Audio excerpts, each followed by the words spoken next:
하나님 말씀을 봉독하겠습니다. 함께 나누실 하나님의 말씀은 마가복음 7장 31절부터 37절까지의 말씀을 봉독합니다. 신약성경 66년 마가복음 7장 31절부터 37절까지의 말씀을 대독합니다. 예수께서 다시 두로 지방에서 나와 시돈을 지나고 데가볼리 지방을 통과하여 갈릴리 호수에 이르시매 사람들이 기먹고 말 더듬는 자를 데리고 예수께 나와 안수하여 주시기를 간구하거늘 예수께서 그 사람을 따로 데리고 무리를 떠나사 손가락을 그의 양귀에 넣고 힘을 뱉어 그의 혀에 손을 대시며 하늘을 우러러 탄식하시며 그에게 이르시되 에바다 하시니 이는 열리라는 뜻이라. 그의 귀가 열리고 혀가 맺힌 것이 곧 풀려 말이 분명하여졌더라. 예수께서 그들에게 경고하사 아무에게도 이르지 말라 하시되 경고하실수록 그들이 더욱 널리 전파하니 사람들이 심히 놀라 이르되 그가 모든 것을 잘하였다. 못 듣는 사람도 듣게 하고 말 못하는 사람도 말하게 한다 하니라. 아멘. 예수님이 우리가 지난 시간에 두로를 떠나 두로 지방에서 수르보니게 여자를 만나서 그의 딸에게 들려있던 더러운 영을 쫓아내 주셨습니다. 이제 예수님이 두로를 떠나 시돈을 지나고 갈릴리 호수 가까운 데가볼리 지방. 여러분 갈릴리가 워낙 크니까 갈릴리를 이제 그 변으로 두고 있는 나라들이 이스라엘만은 아닙니다. 그러니까 갈릴리가 이스라엘의 한 가운데 있는 것이 아니라 이스라엘 가슴이 있어요. 그래서 갈릴리의 동편은 요르단 쪽입니다. 지금으로 말하면. 그러니까 이방 지역이죠. 그래서 이렇게 갈릴리 호수 데가볼리 지방이라고 있는데 데가볼리 지방은 데카폴리스라고 해서 10개의 도시가 이렇게 모여있는 지방입니다.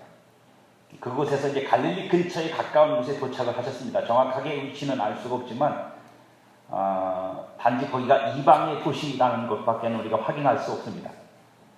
그때 사람들이 귀먹고 말 더듬는 자를 데리고 나와 예수님이 안수하여 주시기를 구합니다. 그런데 이렇게 나와 예수님 앞에선 귀먹고 말 더듬는 이 사람의 정체가 무엇인지 마가는 아무것도 우리에게 설명해 주지 않습니다. 뭐 소경 바디메오 하면 바디메오라는 이름이 있잖아요. 뭐 거지라면 거지라는 어떤 그 사람의 어떤 모습을 우리가 상상할 수 있는데 이 사람은 전혀 아무런 것도 없어요. 그냥 귀먹고 말 더듬는다는 것이 그가 우리에게 보여주기는 전부입니다. 그런데 이렇게 나와 예수님 앞에 귀먹고 말 더듬는 이 사람의 정체가 무엇인지 우리에게 마가는 보여주지 않지만 그 자체로 우리에게 설명해 주는 것이 있습니다. 귀먹고 말 더듬는다는 것. 저는 먼저 여러분과 함께 이 말이 무슨 뜻인지를 먼저 우리가 이해하려고 합니다. 귀먹은이라는 단어는 코포스라는 단어입니다. 이 코포스라는 단어와 그 다음에 코프라는 단어가 이렇게 쉽게 말하면 합쳐진 단어인데 코포스는 치다, 강타하다라는 의미입니다. 그리고 콥트에서 이 코포스가 콥트에서 유래가 됐는데 그 뜻은 콥트의 뜻은 뭐냐면 둔한 또는 무딘이라는 뜻입니다. 그러니까 기먹었다는 말은 무슨 뜻이냐면요. 치고 강타해도 쉽게 말하면 강하게 치고 강타를 해도 그가 그걸 느낄 수 없을 만큼 둔해져 있는 상태라는 뜻입니다. 말로 큰 소리를 내고 그를 만약에 쉽게 말하면 공격하는 뜻으로 말을 하고 어떤 표현을 써도 그가 그걸 못 알아듣는단 말입니다. 자극적인 말을 해도 못 알아듣는다는 뜻이에요. 그럼 그만큼 둔해 있다는 말입니다. 결국 귀먹은이란 말은 치고 강타해도 감각이 둔하고 무디어 들을 수 없는 어떤 상태를 우리에게 설명해 주고 있습니다. 또한 말 더듬는이라는 단어는 모갈랄로스라고 하는 말인데 가까스로 혹은 간신이라고 하는 모기스와 말하다, 이야기하다라고 하는 랄레오라고 하는 말이 합성된 단어입니다. 그래서 합치면 간신히 혹은 어렵게 말을 한다라는 뜻입니다. 우리가 상식적으로 알고 있는 것 중에 하나가 이런 것들이죠. 여러분 벙어리라고 보통 말하는 말을 못하시는 분들의 본질적인 문제는 뭐죠? 못 듣는 데 있는 거예요. 못 들어도 아무것도 못 들어도 말을 할 수 있는 인간은 아무도 없습니다. 그러니까 인간이 언어를 배우지 않으면 할 수 있는 말은 이거밖에 없어요. 왜냐하면 인간은 스스로 언어를 만들어 창출해낼 수 있는 능력이 없습니다. 듣고 배워야 돼요. 듣고 배워서 그 단어가 내 안에 적용이 돼서 이게 이런 표현으로 쓰는 거구나 하는 걸 배워야 언어를 배우거든요. 그러니까 원래부터 벙어리 분들은 뭐냐면 들은 게 없는 거예요. 귀가 안 들려서 못 들었으니까 말을 못 배운 거예요. 그래서 중간에 사고나 어떤 일로 인해서 귀가 안 들리시는 분들은 말을 합니다. 이미 배운 언어가 있기 때문에. 하지만 어릴 때부터 그런 사람들은 듣지 못해서 말을 못하죠. 인간은 그냥 스스로 말을 창조할 수가 없어요. 결국 들을 줄 모르고 들리지 않아서 말하기가 어렵고 간신히 더듬어 말하는 상태가 되었다는 뜻은 듣는 것이 우둔하니까 말하는 것도 우둔해진다는 말입니다. 마가가 이런 사람을 등장시키는 것은 이 사람이 가진 육체적 상태를 통해서 들어도 알지 못하고 보아도 깨닫지 못하는 인간의 영적인 상태를 우리에게 설명하려는 것입니다. 우리는 지난 시간에 두로에서 헬라인이며 수르보네게 족속인 한 여인의 이야기를 나누었습니다. 근데 그 여인은 제가 여러분들에게 그렇게 설명을 드렸어요. 예수님이 아주 모진 소리를 했죠. 너는 개야 라고 말하고 개들에게 자식에게 줄 걸 줄 수 없어 라고 말할 때 그 여자는 그 말을 듣고 그 말이 무슨 뜻인지를 알아들었다고. 그게 서운하고 화가 나고 나를 어떻게 이런 취급을 하나라고 분노할 문제가 아니라 그 예수님의 엉뚱당도 않은 말 속에서 그 여인은 무슨 말인지를 알아들어서 그 여인이 예수님께 내가 무슨 말을 해야 되는 줄도 알았어요. 그러니까 들을 줄을 알면 말도 하는 거예요. 들을 줄을 모르면 말도 못하는 거예요. 들어야 말이 나오는 거란 말입니다. 그래서 예수님께서 그 여자를 축복할 때 이렇게 말씀하셨다고 했죠. 이 말을 하였으니 네가 이 말을 했단 말입니다. 그 말을 한 건 내 말을 들었기 때문이고 내가 하는 말이 무슨 말인지 네가 알아들어서 그 말을 듣고 한 말이니 그 말로 인하여 네 딸이 뭐 했다고요? 귀신이 나갔다고 주님이 말씀하셨다고. 그러나 누군가는 들을 귀가 없어서 듣지 못하고 마음이 둔하여서 듣지 못하고 혹은 마음이 완악하여 듣지 않으려고 합니다. 들리는 것이 없으니 깨닫는 것도 없고 깨달음이 없으니 제 말로 할 말도 없는 거예요. 다시 말씀드릴게요. 들리는 게 없으니까 깨달아지는 것도 없는 거예요. 깨달아지는 게 없으니까 내 말로 할 것도 없는 거란 말입니다. 남의 말 흉내내는 건 하는데 내 안에서 깨달아져서 내 말이지 그 말, 우리가 소위 이런 것들이 이제 신앙 고백이라고 그러잖아요. 그 말이 우리에게 없는 거라고요. 예수님은 광야에서 떡을 먹이신 이를 깨닫지 못하는 제자들에게 이렇게 말씀하셨습니다. 마가복음 8장 16절 17절에 보면 제자들이 서로 수군거리기를 이는 우리에게 떡이 없음이로다 하거늘 예수께서 아시고 이르시되 너희가 어찌 떡이 없음으로 수군거리느냐 아직도 알지 못하며 깨닫지 못하느냐 너희 마음이 둔하냐 너희가 눈이 있어도 보지 못하며 귀가 있어도 듣지 못하느냐 또는 기억 못하느냐고 책망을 하세요. 떡만 배부르게 배 터지게 먹었지 그 떡을 주신 한 주님의 뜻이 무엇인지를 몰랐다는 소리잖아요. 제자들이 두 번이나 앞에서 이미 오병이의 기적을 일으켰고 또 한참이 지난 다음에 실병이의 기적을 일으키고 난 다음에 이 말씀을 하신 거니까 두 번이나 떡을 먹고 나서도 뭔지 모르는 거예요. 제자들은.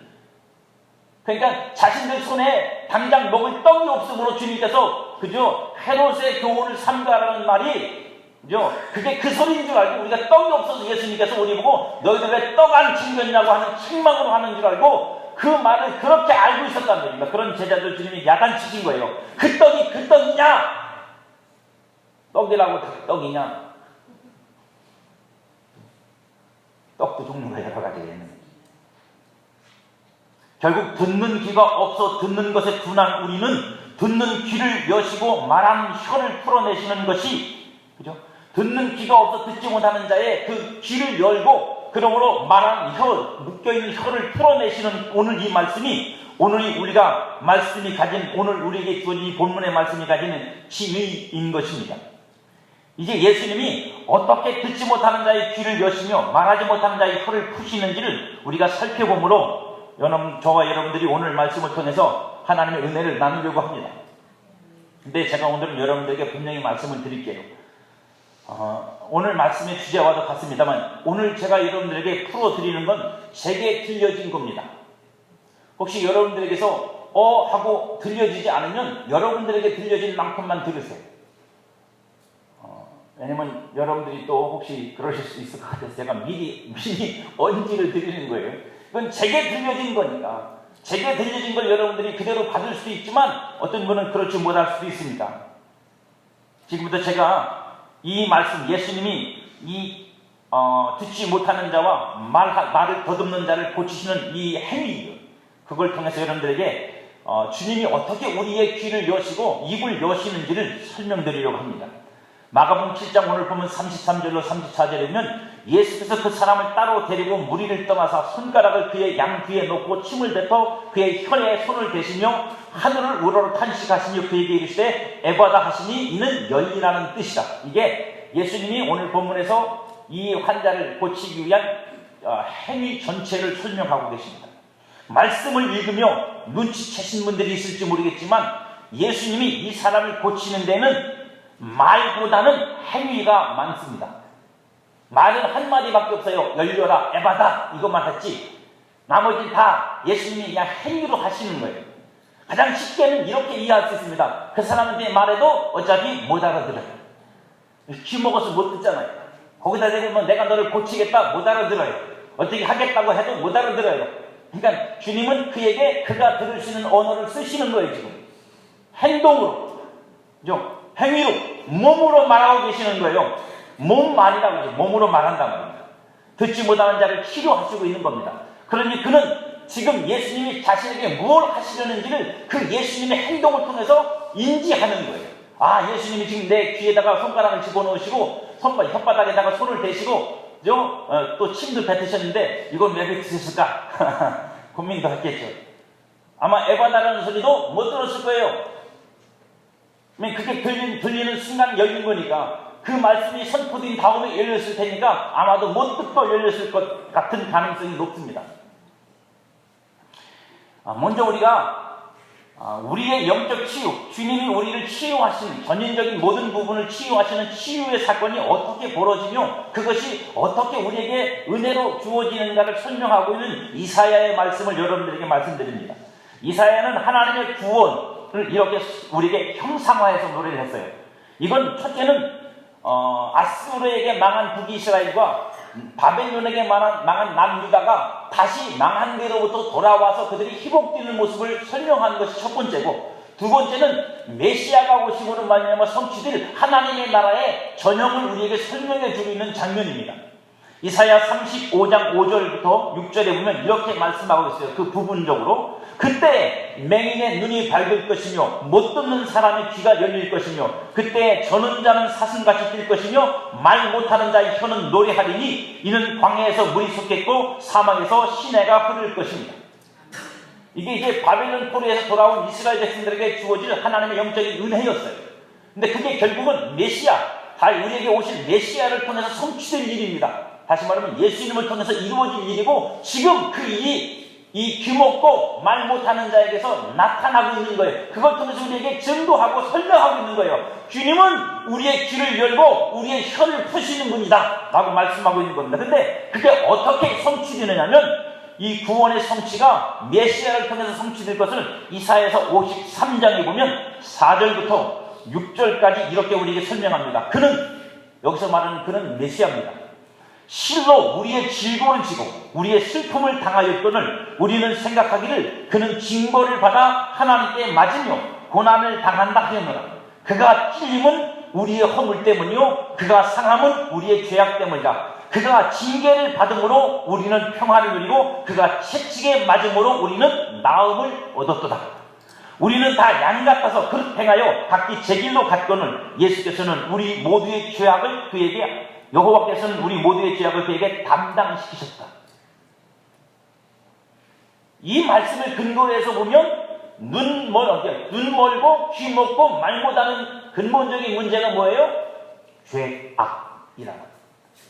그 죄가 악이 허물이 우리 안에서 우리를 묶고 있어서 귀를 먹게 만들고 그리고 혀를 굳게 만들어 사슬로 묶듯이 묶어놓고 말 못하게 만드는 거예요. 그러므로 나음은 오직 예수 그리스도의 십자가의 고난을 통해서만 나음을 얻을 수 있다고 말씀하시는 것입니다. 우리의 모든 죄악을 담당하신 예수님의 십자가만이 기 먹고 말 덧없는 자들 우리를 나음이 되게 하신다는 뜻입니다. 예수님이 귀 먹고 말 덧없는 자를 치료한 상태를 그래서 마가는 이렇게 설명을 해요. 35절 오늘 보면 35절에 보면 그의 귀가 열리고 혀가 맺힌 것이 곧 풀려 말이 분명하여졌다. 귀가 열렸다는 말은 뭔가 그 귀를 닫고 있었다는 뜻이잖아요. 무언가가 그거 듣지 못하게 하는 작용이 그 안에 있어서 닫혀 있었단 말입니다. 그리고 그의 맺힌 혀, 맺혔다는 말이 무슨 뜻이냐면 사슬로 묶었다는 뜻이에요. 무언가 그가 말하지 못하도록 혀를 묶고 있는 게 있었는데 그 묶고 있는 게 풀려져서 그가 비로소 말하게 되었다는 뜻입니다. 그게 뭐라고요? 이사야서에서 그걸 뭐라고 말한다고요? 죄악과 허물이라고 말합니다. 우리의 죄와 허물이 우리로 귀머거리가 되게 만들고 덩어리가 되게 만들어서 우리로 주님의 말씀을 못 듣게 만드는 거고 들어도 왜곡하게 만드는 거고 그리고 그 들은 것을 통해서 우리가 하나님 앞에 드릴 진정한 나의 말, 믿음의 말, 은혜 입은 자의 말, 그 사랑을 받은 자의 말을 주님께 드릴 수 없게 되는 것입니다.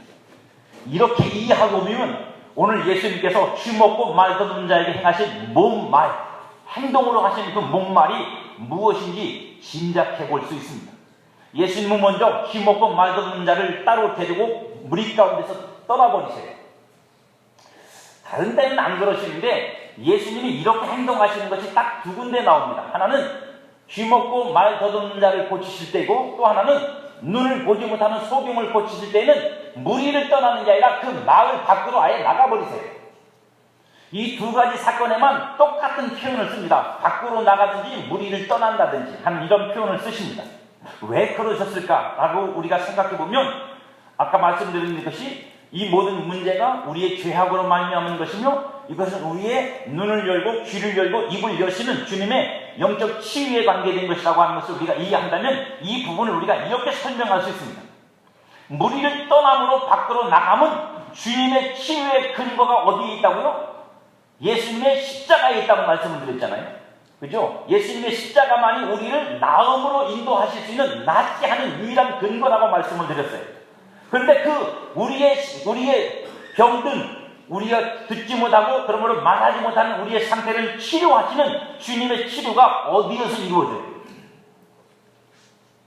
어디에서 이루어져요? 성경인들에게 뭐라고 말씀하십니까? 영문 밖에서 이루어진대요. 그거는 영문 안에서 이루어지는 게 아니라 영문 밖에서. 히브리서 13장 11절에 보면 이는 죄를 위한 짐승의 피는 대제사장이 가지고 성수에 들어가고 그 육체는 영문 밖에서 불사릅니다. 그러므로 예수도 자기 피로써 백성을 거룩하게 하려고 성문 밖에서 고난을 받으셨느니라. 그러니까 주님이 이 사람을 데리고 무리를 떠나고 그 다음에 마을을 떠난 것은 그 주님이 그를 치료하는 과정을 통해서 아직 드러나지 않은 무언가 감추어진 것을 행하려고 하시는 거예요. 그러면 예수님에게서 아직 드러내지 않고 감추어진 주님의 비밀이 뭐예요? 십자가에 죽으시는 일입니다. 나머지는 다 가르쳐 주셨거든요. 나머지는 다 말씀하시고 가르쳤지만 당신의 죽음에 대해서는 여전히 비밀이고 그러므로 주님께서 그 비밀 가운데 행하신 것들을 가지고 행하신 것들은 뭐라고 말씀하세요? 사람들에게 말하지 말아라. 아직 언제까지요? 때가 되기 전에는 말하지 말아라. 그래서 주님이 그를 밖으로 데려나가신 것은 바로 주님의 치유가 주님의 고난이 바로 영문 밖 예루살렘 밖 시온산이라고 우리가 봤다는 골고다라고 하죠. 골고다에서 주님이 죽으시기 때문에 주님이 우리에게 그것을 이 행위를 통해서 보이시고 있는 것입니다. 두 번째는 손가락을 귀에 대고 혀에도 대십니다. 제가 고민을 많이 했어요. 제가 이 말씀을 놓고 설교를 준비하다가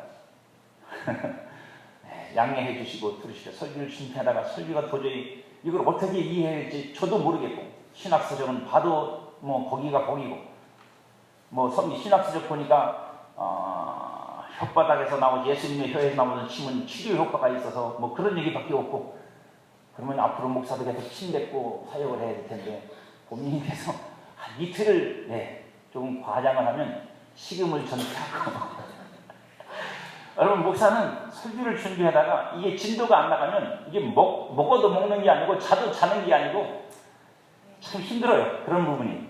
그런데도 살을 안 빠지는 거 보면 참 아주 무서운 거예요, 살이라는 건. 그래서 제가 이걸 해봤어요.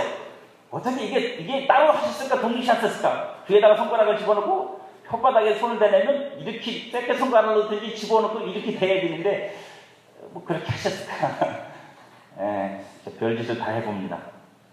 어쨌든 근데 그것만 끝나는 게 아니라 주님께서 손가락으로 일단 하셨어요. 근데 성경에서 말하는 손가락이란 어떤 의미를 가지고 있냐면 누가복음 11장 20절이 우리에게 복음서에서 말하는 손가락은 이거 하나밖에 없어요.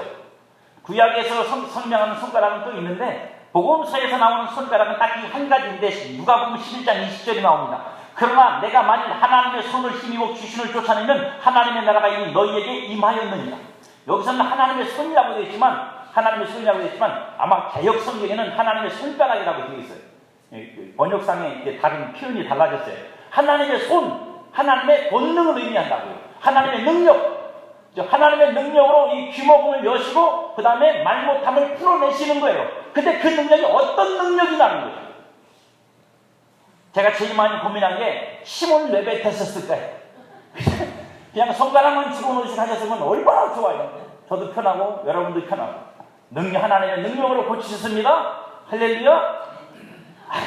근데 왜 침을 뱉으셔가지고 주님 앞에 원망을 했어요. 왜 침을 뱉으셔가지고 저를 힘들게 만드십니까? 근데 여러분, 침 뱉음은 신약 성경에서 딱 두 가지 때만 침 뱉음이 있어요. 하나는 뭐냐면 이렇게 병자를 고치실 때 침을 뱉어요. 소경된 자를 고치실 때에도 침을 뱉으시고, 요한복음에서는 소경을 고치시는데 흙에다가 침을 뱉어 이겨 붙여서 고치시고, 실로암못에 가서 씻으라고 말하죠. 그리고 또 하나 침을 뱉는 장면이 나옵니다. 그게 뭐냐면 마가복음 10장 32절로 34절에 보면 성경에서 이렇게 표현하고 있어요. 예루살렘으로 올라가는 길에 예수께서 그들 앞에 서서 가시는데 그들이 놀라고 따르는 자들은 두려워하더라. 이에 다시 12제자를 데리시고 자기가 당할 일을 말씀하여 이르시되, 보라, 우리가 예루살렘에 올라가니 인자가 대제사장들과 서기관들에게 넘겨짐에 그들이 죽어가고 죽이기로 결의하고 이방인들에게 넘겨지겠고 그들은 능욕하며 침 뱉으며 채찍질하고 죽일 것이나 그는 3일 만에 살아나리라 하시니라. 예수님이 받으시는 고난을 표현한 고난받음의 상징적 의미가 뭐냐? 그 중에 하나가 침을 뱉음을 당하는 거예요. 그럼 예수님이 침 뱉음을 당하면 되는데, 그럼 예수님이 이 귀먹고 혀 마른 사람 보고 침 뱉어 그러면 되잖아요. 예수님이 침을 받으셔야 돼. 근데 도리어 예수님이 침을 뱉고 계세요. 어디다가 침을 뱉어요? 말 못하는 귀에 혀에다 대고, 정확하게 우리가 이 문맥상 정확하게 어디다가 침을 뱉었는지는 알 수가 없어요. 저도 여러 가지 번역서를 봤는데도 정확하게 알 수 없는지만 대충 분위기상으로 보면 혀에다가 침을 뱉으신 것 같아요. 침 뱉음을 당하는 것은 예수님의 순환입니다. 그러니까 사실 침 뱉음을 당하는 건 예수님이라고. 근데 예수님의 침 뱉음 당함이 결국 무엇을 가져오는 거예요? 우리의 나음을 가져오는 거예요. 제가 분명히 서두에 말씀드렸어요. 여러분들에게 들리는 만큼만 들으시라고. 안 들리는 걸 억지로 들으려고 그러면 또 이상한 소리밖에 안 나오니까. 마가는 침 뱉음을 통해 이 귀모금과 말 더듬는 것을 치료하는 능력이 그냥 하나님의 능력이 아니라 무슨 능력이라는 거예요? 십자가의 고난을 통한 십자가의 능력, 그 능력과 그 은혜로만 이 귀모금과 말 더듬는 것이 치유될 수 있다고 우리에게 설명하고 있는 것입니다. 마지막으로 예수님이 그렇게 하신 후에 하늘을 우러러 탄식을 하셨대요. 하늘을 우러러 이렇게 하고 침 내비로 이러고 하신 것 같아요. 제가 볼 때 이렇게 귀에다 대시고 입에다가 혀에다 대시고 하늘을 우러러 탄식했다고 되어 있습니다. 하늘을 우러러 탄식했다는 말은 성경에서 3번 나와요. 하나는 오병이어의 기적을 일으키실 때 떡을 떼시기 전에 하늘을 우러러 축사하시고, 거기서는 탄식이 아니라 축사를 하세요. 그리고 또 한 번은 오늘 이 병자를 고치실 때 하늘을 우러러 탄식하시고, 또 한 번은 예수님이 죽으실 때 하늘을 우러러 소리 지르십니다. 하늘을 우러러 소리 지르십니다. 여기서 말하는 탄식이라는 말은 여기서 말하는 탄식이라는 말은 여러분 무슨 뜻이냐면 로마서 8장에 보면 로마서 8장에는 우리가 잘 아는 로마서 8장에 우리 구원받은 자들도 구속 곧 몸의 구속을 기다리며 탄식하느니라고 하는 단어가 써 있어요. 그리고 성령도 이와 같이 우리를 위해서 탄식하신다는 말입니다. 거기서 쓰는 그 탄식이라는 단어와 오늘 여기서 예수님이 탄식하신다는 같은 뜻이에요.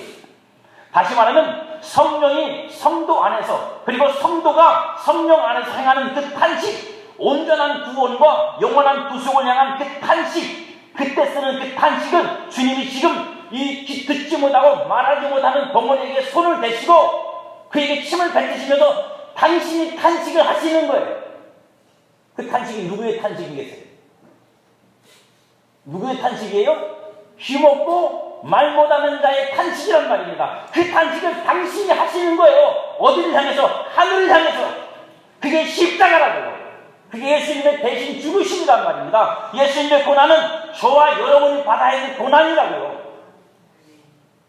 근데 우리는 어떻게 생각한다고요? 이 사회의 말대로 그는 마땅히 당한 일을 당했다고 생각한다고요. 내 일이 아니라고요. 그게 인간들이 생각하는 생각이란 말입니다. 그래서 마가복음 15장 33절에 보면 예수님의 죽으시는 장면을 이렇게 기록해 놓고 있어요. 제6시가 되면 온 땅에 어둠이 임하여 제9시까지 계속하더니 제9시에 예수께서 큰데 소리 지르실 때 엘리 엘리 라마 사박다니 하시니 이를 번역하면 나의 하나님 나의 하나님 어찌하여 나를 버리셨나이까 하는 뜻이라. 곁에 섰던 자 중에 어떤 이들이 듣고 이르되 보라 엘리야를 부른다 하고 한 사람이 달려가서 해변에 신 포도주를 적시어 갈대에 깨어 마시게 하고 이르되 가만 두라 엘리야가 와서 그를 내려주나 보자 하더라. 예수께서 큰 소리를 지르시고 숨지십니다. 이 죽음을 통해 우리는 귀가 열리게 되고 그리고 더 듣게 되고 들음으로 구원 얻은 믿음을 얻게 되었습니다. 그래서 로마서에서 바울은 믿음은 들음으로부터 되어진다고 말하고 있는 것이에요. 또한 혀가 풀려 주는 그리스도시요 살아계신 하나님의 아들이라고 하는 고백을 하게 되었고 그 은혜와 사랑을 알아서 찬양하고 영광을 돌리는 입술, 그 풀려진 입술이 마침내 되었습니다. 그래서 바울은 우리에게 뭐라고 말하냐면 성령이 아니고서는 누구도 예수를 주라고 시인할 자가 없느니라. 그게 우리가 우리의 말로 할 수 있는 게 아니라는 뜻이에요. 이 혀가 풀려 말하는 그 말이 우리가 할 수 있는 말이 아니라고요. 여러분들 사도행전 2장 4절에 보면 사도들이 성령을 받고 충만함을 받고 무슨 일이 벌어지죠? 가장 두드러진 일이 뭐예요? 방언을 말하더라 그렇게 되어 있어요. 근데 그 방언을 말한다는 것의 방언의 본질의 의미가 뭐죠? 사도행전 2장에서 말하는 방언의 본질의 의미는 이상한 소리가 아니에요. 그 본질은 뭐죠? 하나님의 행하시는 큰 일. 하나님이 행하시는 큰 일이 무엇인가? 그 다른 각자 나오는 언어를 통해서 각 나라에서 온 사람들에게 들려지더라는 거예요. 근데 그 말을 인간이 자기 의지와 자기 지식과 자기 지혜로 말하는 게 아니라 성령을 의지하여 성령이 말하게 하심으로 말하게 되더라는 거예요. 혀가 풀렸단 말입니다. 마침내 그 혀를 풀어내시는 게 십자가의 은혜라. 근데 그게 들려져야 풀어질까요? 그죠? 내 영 안에서 하나님의 그 진리가 들려지고 그것이 내게 지각을 통해서 영적으로 감각되어져야 그게 내 입술 통해 나올 거 아니냐고요. 그래서 주님이 오늘 이 일을 하시는 거예요. 주님의 그래서 이 귀에다 손을 대시고 우러러 탄식하시면 그 우리의 이 영적 질병, 듣지 못하고 말하지 못하는 우리를 향하신 주님의 심정, 마음이라고. 십자가 지심의 그 마음, 그 사랑, 그게 바로 탄식인 것입니다. 에바다 열리라는 이 주님의 외침이 십자가의 죽음을 통해 우리에게 임했듯이 우리의 열리고 풀림도 오직 십자가를 통해 나타날 때만 그 들음과 말함이 분명해집니다. 다시 말하면 여러분들이 듣고 말하는 것을 십자가로 걸러내지 않으면 그 들음과 그 말함이 세상적인 것이 될 수 있고 우리의 욕심을 목적으로 하는 것이 될 수 있고 나를 만족시키기 위한 것이 될 수 있다고.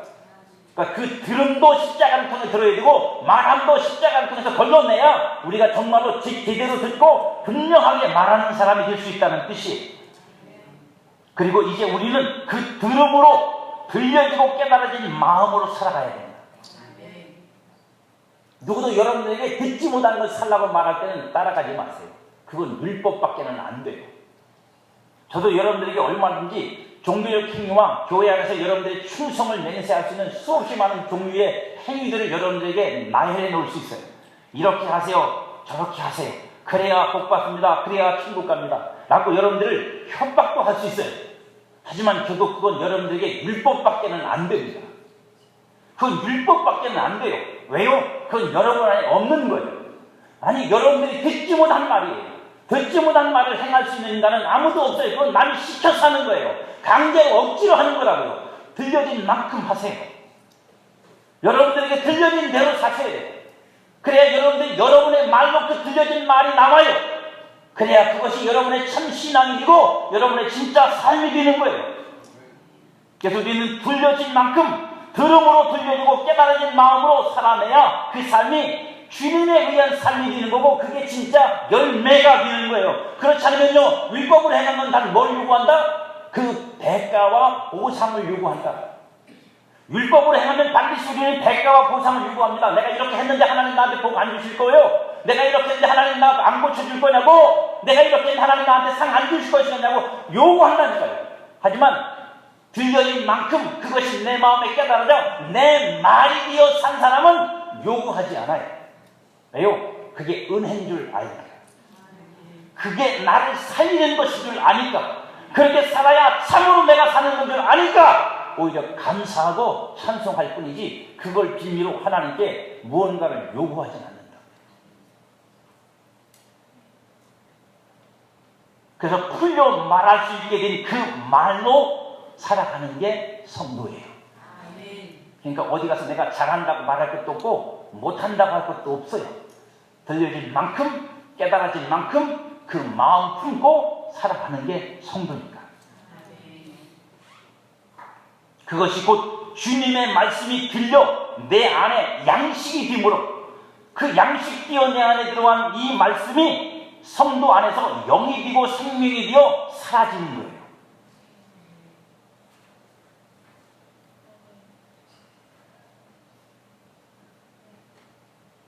영과 생명이란 존재를 움직이는 그죠? 근본적인 힘이에요. 그게 없이는 우리는 아무것도 아닙니다. 그냥 흙덩어리예요. 여러분 안에 생명이 없으면 어떻게 되죠? 시체. 영이 없으면요? 시체. 똑같은 말이에요. 죽은 자란 말입니다. 생명이 있고 영이 있으니까 살아있는 자가 되는 거잖아요. 주님의 말씀이 영이고 생명이어서 그 말씀이 우리 안에 들어와 우리의 생명과 영이 될 때 우리는 살아난다는 말입니다. 그게 없는 자는요, 살았어도 죽은 거랍니다. 그러면 그 말씀 들려짐으로 깨달아 내 말이 든 것으로 사시면 여러분들은 살아있는 자요. 영생을 얻은 자요. 하나님 앞에 영이 있는 자요. 여러분은 열리라는 주님의 말씀으로 열려 들려주십니까? 이제 들려지고 말하게 되어 자유를 누리고 계십니까? 에바다 하고 주님이 말씀하시듯이 저는 여러분들이 열려지기를 주의 이름으로 축복합니다. 귀가 열리고 혀가 풀려지길, 그래서 듣고 깨닫고 그리고 말하며 행하는 여러분이 되기를 주의 이름으로 축복합니다.